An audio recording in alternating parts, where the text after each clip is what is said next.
The vast darkness of space stretched endlessly in all directions, filled with countless stars and mysteries that most civilizations chose to ignore. In the year 2387, humanity found itself at the very bottom of galactic society.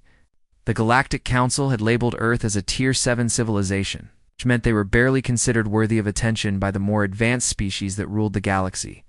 Admiral James Mitchell gripped the metal railing of his ship's bridge. As he stared out at the swirling colors of hyperspace, the EU's Defiance was not an impressive vessel by galactic standards. Its hull was patched with mismatched metal plates, and its weapons were outdated by at least 50 years compared to what other species carried. But it was home to Mitchell and his crew. It was all humanity had been allowed to build. At 52 years old, Mitchell had gray streaks running through his brown hair and deep lines around his blue eyes. He had spent the last 30 years of his military career stuck in what the galaxy politely called patrol duty. This meant flying around the empty edges of civilized space, checking on mining colonies and making sure pirates did not bother the trade routes that more important species used. The bridge around him buzzed with quiet activity. His crew of 23 humans worked at their stations, monitoring sensors and keeping the old ship running. They all knew their place in the galaxy, and it was not a comfortable one. Humans were seen as useful for dangerous jobs like mining, asteroids, or cleaning toxic waste, but nobody expected them to contribute anything meaningful to galactic civilization. Captain Rebecca Stone walked up to Mitchell's side, carrying a datapad filled with the latest intelligence reports. She was 38 years old, with short blonde hair and green eyes that always seemed to be analyzing everything around her. Stone had graduated top of her class from Earth's Naval Academy, but like all humans, she had been assigned to patrol duty rather than any important position. "Sir, I have the weekly intelligence briefing," Stone said, her voice carrying a note of frustration that she tried to hide. "The Valerian Empire has expanded again." Mitchell turned away from the viewport and accepted the datapad. The information it contained was both routine and deeply disturbing. 3 more star systems had fallen under Valerian control in just the past month. Each system had contained millions of inhabitants from various species, but according to the reports, there had been no resistance and no survivors. The Valerian Empire dominated this entire region of the galaxy. They controlled over 10,000 star systems and had been expanding steadily for the past 500 years. What made them so dangerous was not just their advanced technology, but their natural telepathic abilities. Valerians could communicate instantly across vast distances using only their minds, and they could coordinate their military forces with a precision that other species found impossible to match. "The same pattern as always," Mitchell said as he read through the report. "Complete annexation with no traces left behind." How? Stone nodded grimly. The Drachnary system had a population of 12 million. The Zentari colonies housed 8 million beings. The official records show those systems as uninhabited wilderness that has never supported intelligent life. This was the part that troubled humans more than other species seemed willing to admit. When the Valerians conquered a world, it did not just fall under their control. It became as if the previous inhabitants had never existed at all. No refugees fled to neighboring systems. No archaeological evidence remained of the conquered civilizations. Even the official galactic databases updated themselves to show that these worlds had always been empty. Most species in the galaxy had learned to accept this as normal. The Valerians were powerful, and questioning their methods was considered both pointless and dangerous. But humans had a stubborn streak that made them keep asking uncomfortable questions even when nobody wanted to hear the answers. Mitchell handed the datapad back to Stone and walked over to the communications station. Einstein Tom Bradley, a young man barely out of the academy, looked up from his controls with tired eyes. Bradley had been monitoring galactic news feeds for the past 6 hours, trying to piece together information that the official channels often left out. "Anything interesting in the underground networks?" Mitchell asked. Bradley glanced around nervously before answering. "There are rumors, sir. Some of the merchant pilots are talking about strange encounters with Valerian patrols, ships that should have been destroyed somehow, making it to safety. Stories about rescue operations that succeeded when they should have been impossible. These underground networks were how the galaxy's smaller species shared information that the major powers preferred to keep quiet." Merchant pilots, smugglers, and independent traders carried news between worlds in ways that could not be monitored or controlled by governments. Humans had become surprisingly good at tapping into these informal communication channels. "What kind of rescue operations?" Stone asked, moving closer to listen. Bradley pulled up an encrypted message on his screen. A Turcan colony ship was attacked by Valerian raiders near the Proxima sector. The official report says all hands were lost. But 3 different merchant crews are saying they saw human vessels engaging the raiders and escorting survivors to safety. Mitchell felt something stir in his chest. For the past year, there had been growing reports of human ships appearing in combat situations where they had no business being.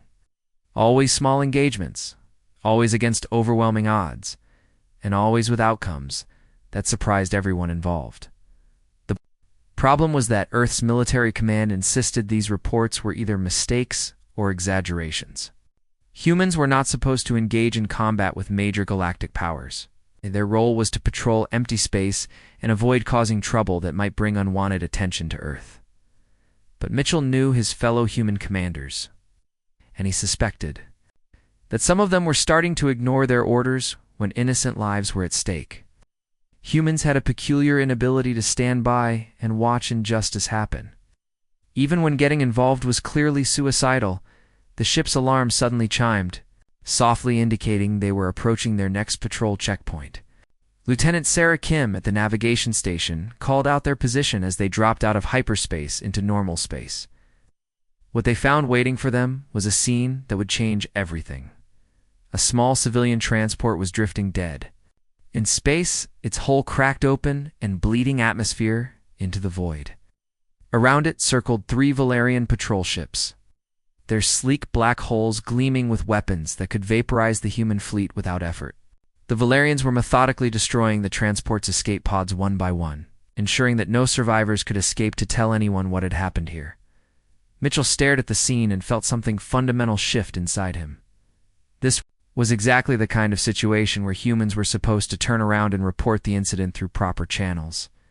The Valerians would file a report claiming the transport had suffered mechanical failure, and another small tragedy would disappear into the vast bureaucracy of galactic politics. But as he watched another escape pod explode under Valerian fire, Admiral James Mitchell made a decision that would echo across the entire galaxy. The emergency beacon cut through space like a knife, its desperate signal reaching Admiral Mitchell's fleet just as they finished their routine patrol of the outer territories. 3 weeks had passed since the latest reports of Valerian annexations, and the crew of the UES Defiance had grown increasingly restless with each passing day. The distress call came from Kepler Station, a bustling trade hub that served as a neutral meeting point for dozens of different species. Commander David Hayes stood at his weapons console, his fingers dancing across the controls as he tried to make sense of the sensor readings flooding in. At 35 years old, Hayes had earned his position through years of dedication and an almost supernatural ability to coax maximum performance from outdated human weapon systems. His dark hair was already showing streaks of premature, gray from the stress of commanding weapons that were considered antiques by galactic standards. "Admiral, we're picking up massive energy signatures ahead," Hayes reported, his voice tight with concern. Multiple Valerian warships engaged in active bombardment of civilian targets. Mitchell felt his jaw clench as the tactical display updated to show the full scope of what was happening at Kepler Station. 6 massive Valerian dreadnoughts had surrounded the trading post, their weapons systematically destroying every civilian transport that attempted to flee.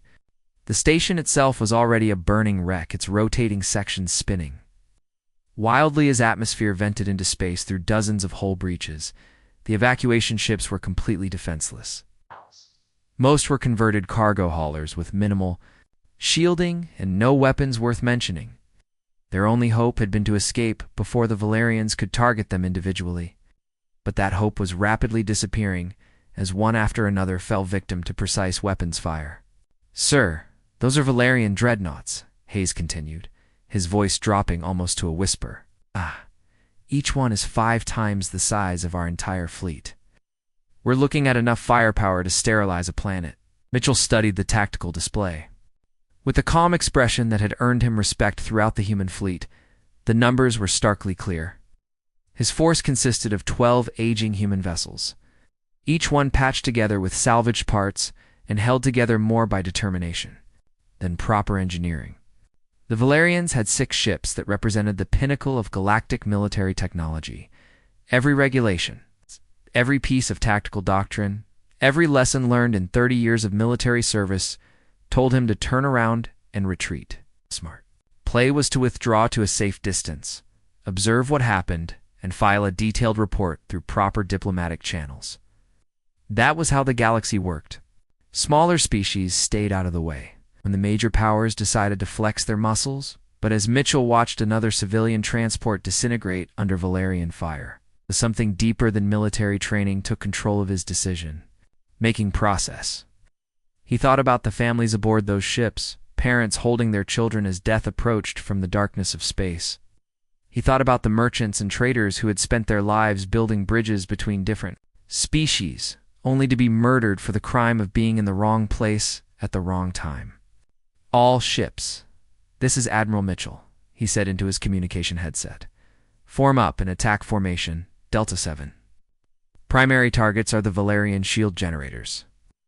A moment of stunned silence followed his order. Captain Stone looked at him with wide eyes, clearly wondering if he had lost his mind. Commander Hayes actually stopped what he was doing and turned to stare directly at his commanding officer. Sir Stone said carefully, respectfully requesting confirmation of that order. We're about to engage Valerian dreadnoughts with patrol vessels. Mitchell met her gaze steadily. Confirmed, Captain. All ships attack immediately. What happened? Next would be studied by military historians for decades, though most would struggle to understand exactly how it worked. The human fleet did not charge directly at the Valerian ships like heroes in an ancient story. Instead, they scattered in 12 different directions, each vessel following what appeared to be a completely random flight path.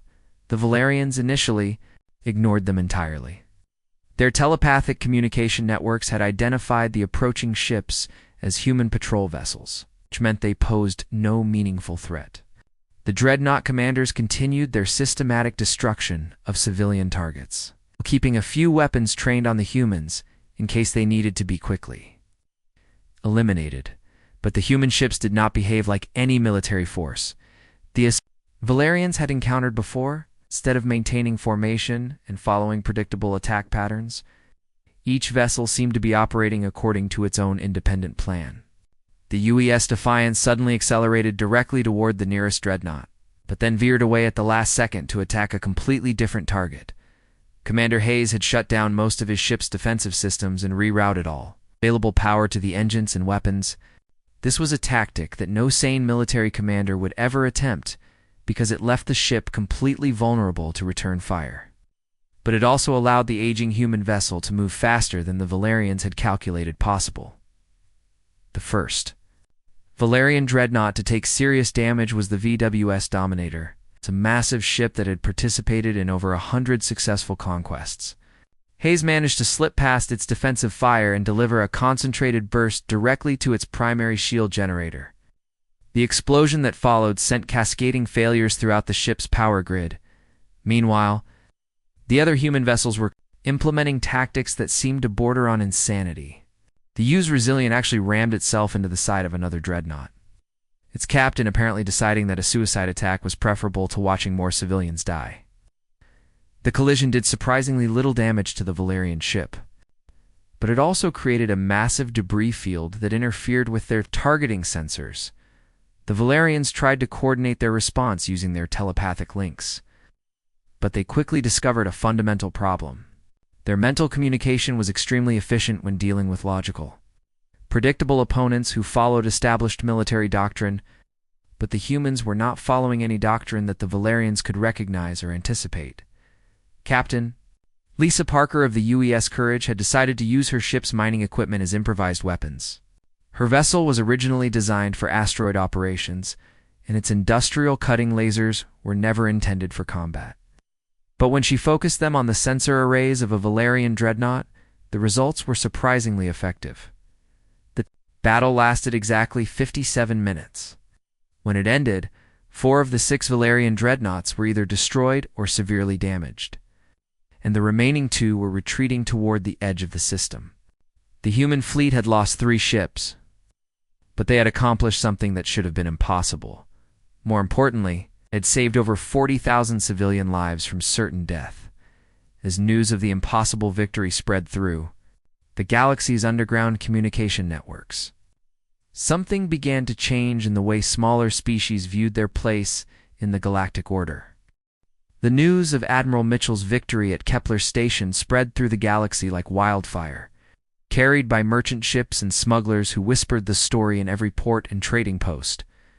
Within weeks, the man who had once been dismissed as just another human patrol officer had earned a new name among the oppressed peoples of the Outer Rim. They called him the Ghost Admiral because his ships seemed to appear from nowhere, strike impossible blows against superior forces, and vanish before reinforcements could arrive.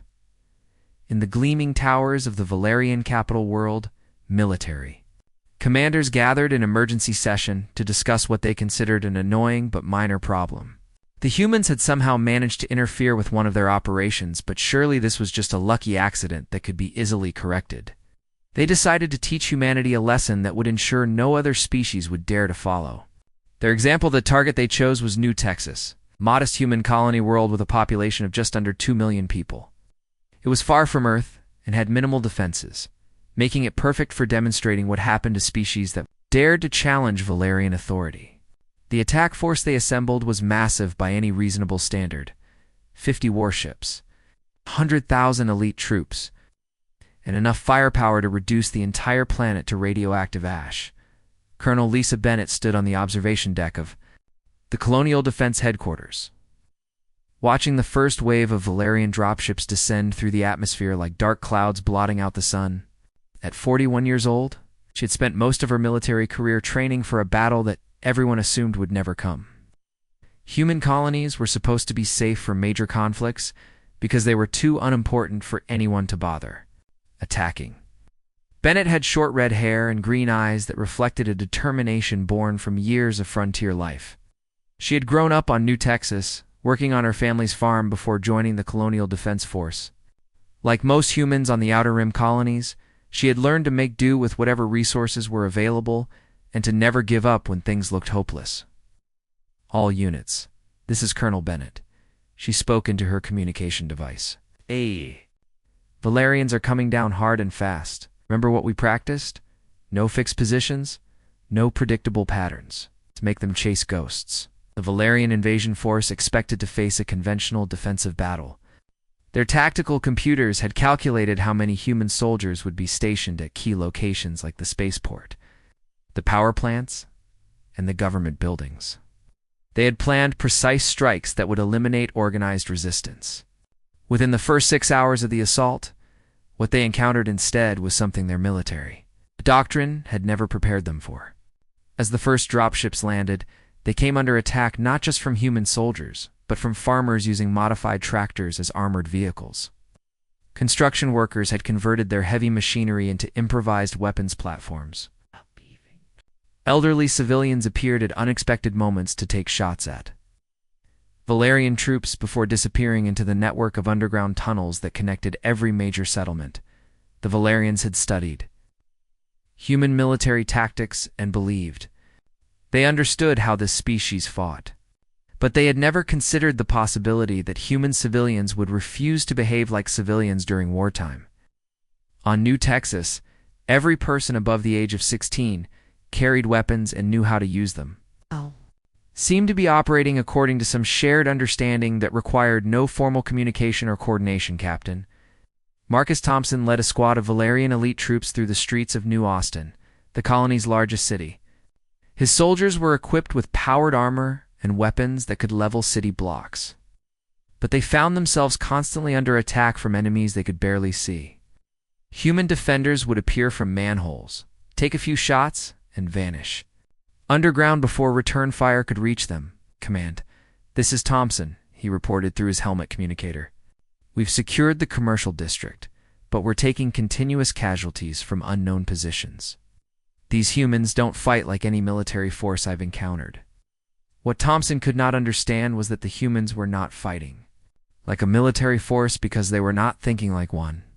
Instead of trying to hold territory or achieve specific tactical objectives, they were simply making life as difficult as possible for the invaders in whatever way occurred to them at any given moment. A group of teenagers had discovered that the Valerian troops relied heavily on their electronic equipment for navigation and communication. So they spent their time building crude electromagnetic pulse devices from spare parts and setting them off near Valerian patrols. The devices did not cause any permanent damage, but they were extremely annoying and forced the invaders to constantly recalibrate their systems. Meanwhile, in orbit above the planet, Captain Rebecca Stone commanded a small fleet of human vessels that had arrived to provide support for the ground forces. Stone had been promoted to ship captain after her performance at Kepler Station, and she now found herself facing the largest Valerian fleet that had ever targeted a human world. Her tactical situation was hopeless by any conventional measure. The Valerians had her outnumbered 20-1, and their ships carried enough firepower to destroy her entire fleet several times over. But Stone had learned something important from Admiral Mitchell's example. Sometimes the best strategy was to ignore conventional wisdom entirely.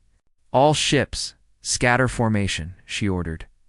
Use the orbital debris field for cover and target their communication arrays. Don't try to destroy their ships, just blind them.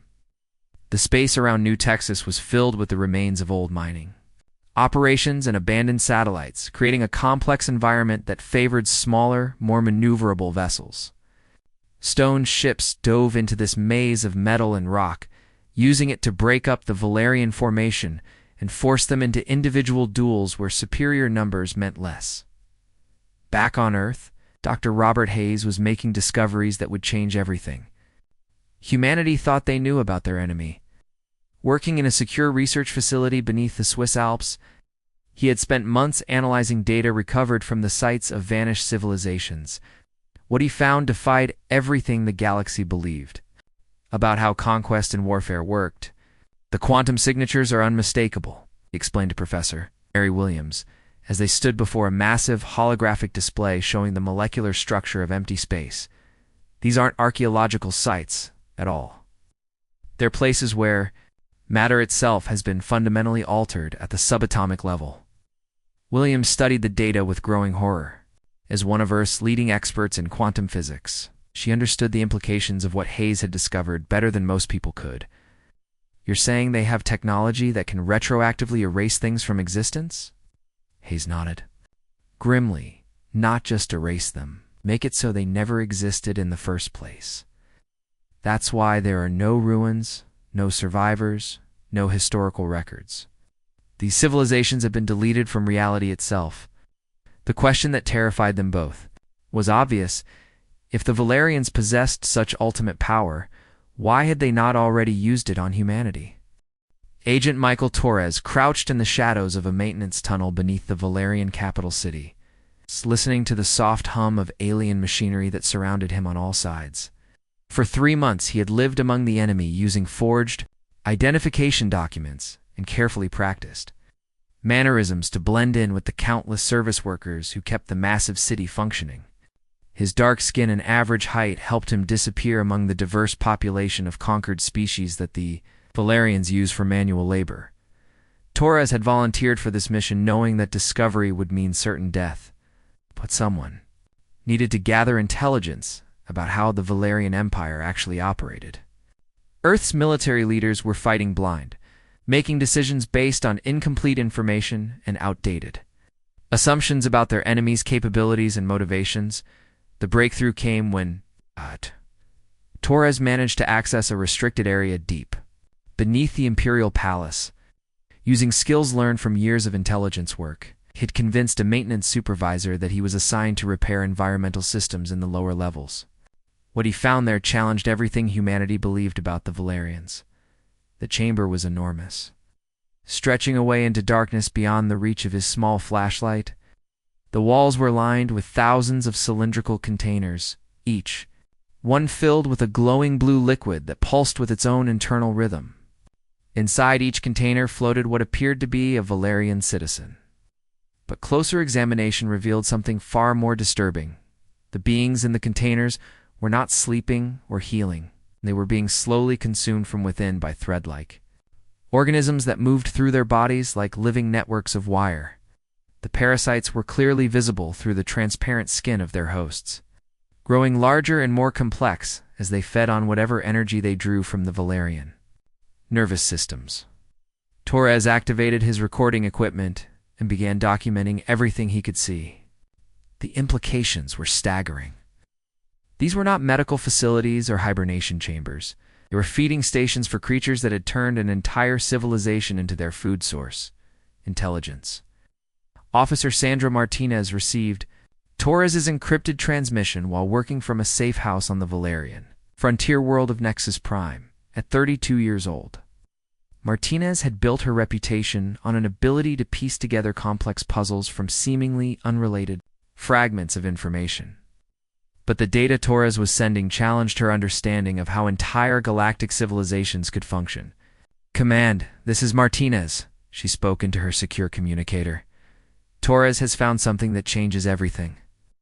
The Valerians are not what we thought they were." Back on Earth, the intelligence community was struggling to process information that seemed to come from a nightmare rather than a scientific report. Commander Kevin Walsh sat in a windowless room deep beneath military headquarters, reading Torres's findings for the third time while trying to make sense of what they meant. For human survival, Walsh was a career intelligence officer who had spent 20 years analyzing threats to human security. He had seen reports of alien technologies that seemed like magic, weapons that could destroy planets, and political systems that spanned thousands of worlds. But nothing in his experience had prepared him for the possibility that an entire galactic empire was actually controlled by parasitic organisms. "Dr. Hayes, we need your expertise," Walsh said into his communication device. "Can you come to the briefing room immediately?" Dr. Robert Hayes arrived within minutes, carrying a tablet computer loaded with his latest research on quantum archaeology and the mysterious disappearances of galactic civilizations. When Walsh showed him Torres's recordings, Hayes felt pieces of a vast puzzle suddenly clicking into place in his mind. "The energy signatures make sense now," Hayes said, pointing to spectral analysis data on his tablet. "When civilizations disappear, we detect massive quantum disruptions that last for days. I thought it was some kind of weapon, but it's actually a feeding process." The picture that emerged from combining Torres's intelligence with Hayes's research was terrifying in its scope. The parasites were ancient beings that had existed for millions of years, spreading from world to world by infiltrating the nervous systems of intelligent species. They could enhance their host's natural abilities, granting telepathic powers and extended lifespans. But the price was complete mental domination. Agent Jennifer Foster had been working undercover in Valerian civilian areas for months, posing as a refugee from a recently conquered world. Her assignment was to observe daily life in the Empire and identify potential weaknesses that human forces could exploit. What she discovered was a society in the early stages of collapse. Foster watched from her apartment window as emergency vehicles raced through the streets below, responding to reports of Valerian citizens who had suddenly collapsed and died for no apparent reason. The official news broadcasts claimed these were isolated incidents caused by a rare genetic disorder. But Foster's observations suggested something far more widespread was happening. "The ruling class is dying," she reported during a clandestine meeting with another human agent. "I've counted over 200 unexplained deaths in this district alone during the past week. All of them were high-ranking Valerians with strong telepathic abilities." What Foster could not see were the parasites themselves, frantically abandoning their hosts as some unknown threat forced them to flee. The ancient entities had survived for eons by carefully managing their relationship with host species. But they had never encountered a situation like the one developing around human space. The parasites had attempted to infiltrate captured human prisoners, expecting the same easy domination they had achieved with countless other species. Instead, they found themselves facing minds that operated according to principles they could not understand or control. Human thought patterns were chaotic, emotional, and completely unpredictable. Worse, they seemed to actively resist any attempt at external influence. Dr. Hayes had been studying brain scans of human volunteers, trying to understand what made their species different from the telepathically gifted races that dominated the galaxy. His findings suggested that human creativity and emotional instability were not flaws, but actually sophisticated defense mechanisms against psychic intrusion. We think in ways that are fundamentally incompatible with parasitic control, Hayes explained to a gathering of Earth's military leadership. Our minds are too chaotic, too unpredictable. The parasites can't establish the neural pathways they need to take control. Commander Walsh realized the strategic implications immediately. So when we interfere with their operations, we're not just disrupting their military plans. We're threatening their entire food supply. The parasites had built their empire by carefully harvesting civilizations over thousands of years. Always leaving enough host populations to maintain stable breeding programs for future generations.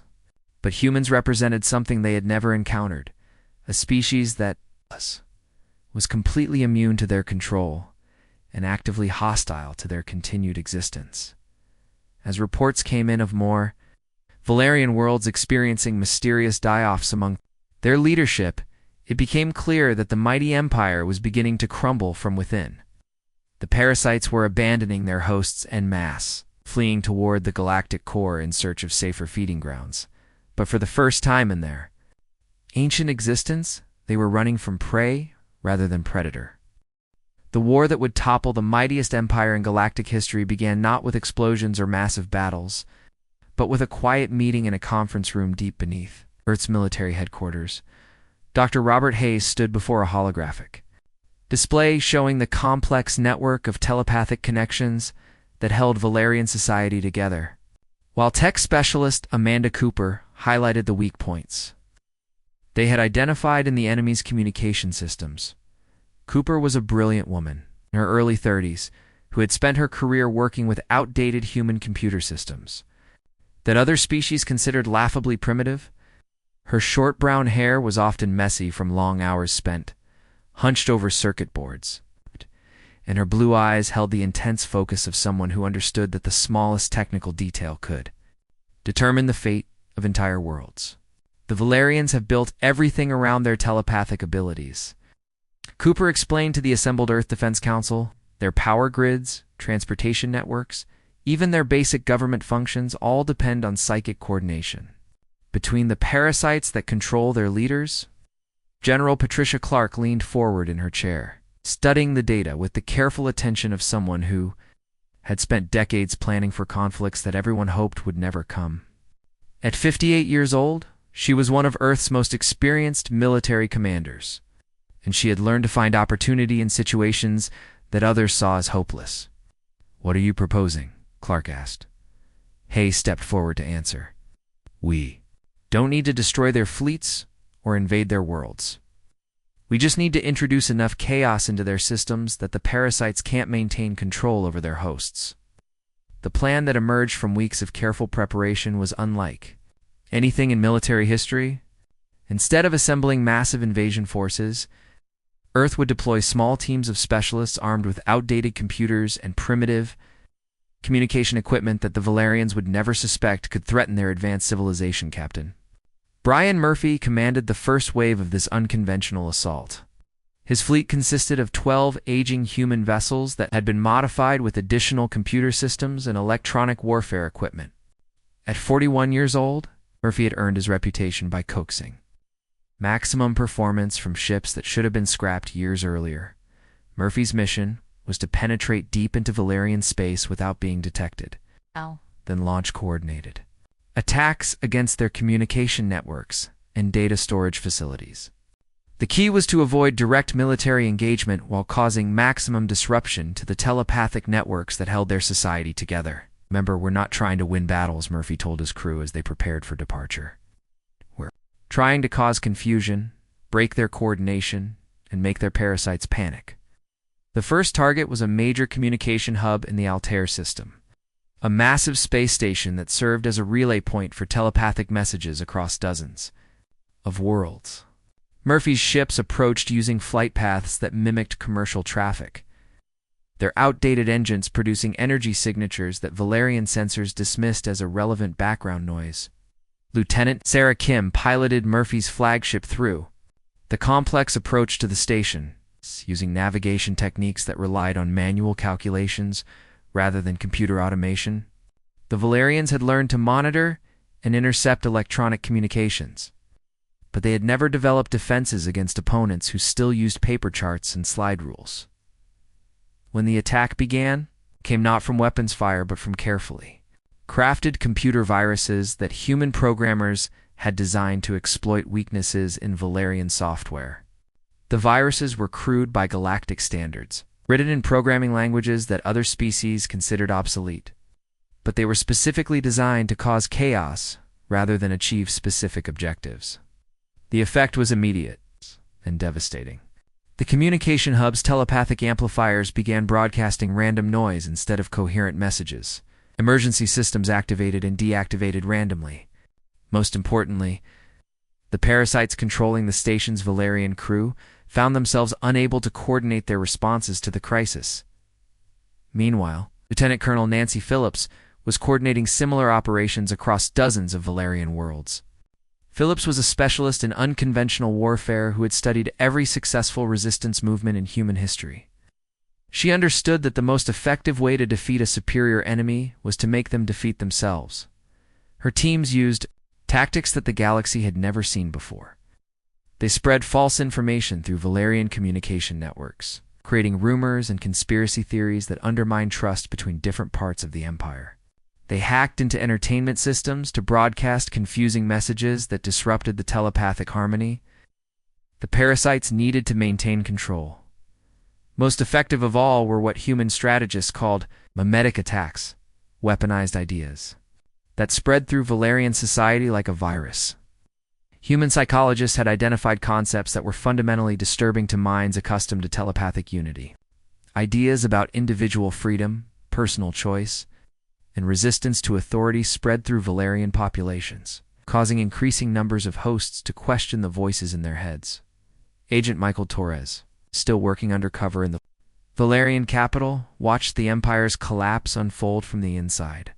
The carefully ordered society he had infiltrated was rapidly descending into chaos as the parasites lost their ability to coordinate their hosts' actions. "The leadership is fragmenting," Torres reported during one of his encrypted transmissions. "I've observed at least 6 different government factions issuing contradictory orders in the past week. The parasites seem to be abandoning their hosts and fleeing toward the galactic core."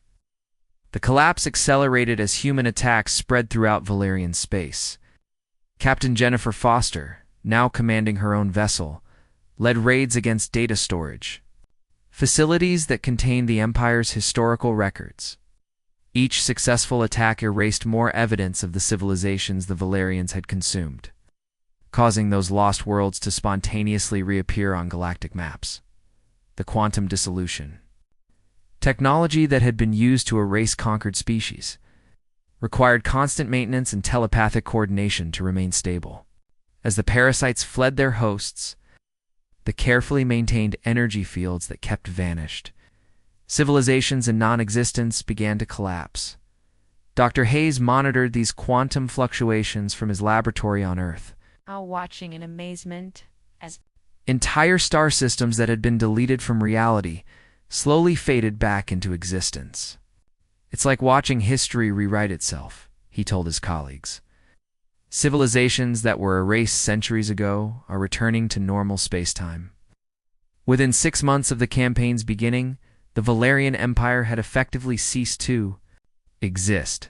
Their fleets drifted powerless through space as their crews struggled to function without telepathic coordination. Their worlds descended into anarchy as local populations realized they were no longer under alien mental control. Admiral Mitchell, now promoted to Fleet Admiral, stood before an emergency session of the Galactic Council as representatives struggled to understand what had happened. The official records showed that humanity had somehow defeated the most powerful empire in known space without fighting a single major battle. "How did you accomplish this?" asked the Council's senior representative, a being whose own species had lived in terror of Valerian expansion for generations. Mitchell considered his answer carefully. The truth was that humanity had won by being exactly what the galaxy had always considered them to be: chaotic, unpredictable, and utterly unwilling. To accept that some things were impossible, we refused to play by rules that didn't make sense, he said finally.